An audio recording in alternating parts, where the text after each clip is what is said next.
बिस्मिल्लाहिर्रहमानिर्रहीम। अस्सलाम वालेकुम रहमतुल्लाहि व बरकातहू। चलते हैं आज के सवाल की तरफ। पहला सवाल भेजने वाले हैं फ़हीम नसीर, इनका तल्लक है हासिलपुर से। कहते हैं मुफ्ती साहब, एक आदमी ने अपनी बीवी को कहा कि तेरा मुझसे कोई तल्लक नहीं है, और ये अल्फाज कहे हुए 20 साल गुजर गए।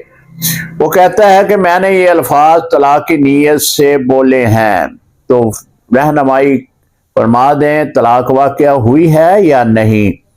जी, जिस तरह आपके सवाल में ज़ाहिर होता है कि उसने ये भी नीयत भी ज़ाहिर कर दी है कि मैंने तलाक की नीयत से ही ये अल्फाज बोले हैं। कनाया की नीयत देखी जाती है, ये अल्फाज कनाया में आते हैं, कनाया की नीयत देखी जाती है।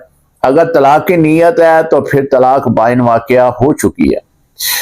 तो अब 20 साल गुजर चुके हैं। अगर वो दोबारा निकाह में इसे लाना चाहता है तो नए हक महर के साथ दोबारा निकाह कर ले। जो भी कनाया के अल्फाज होते हैं इसमें नीयत का एतबार होता है। तो नीयत, जिस तरह आपने सवाल के आखिर पे लिखा है कि नीयत उसकी तलाक की थी, तो तलाक बाइन वाक़या हो चुकी है। अस्सलाम वालेकुम रहमतुल्लाहि व बरकातहू।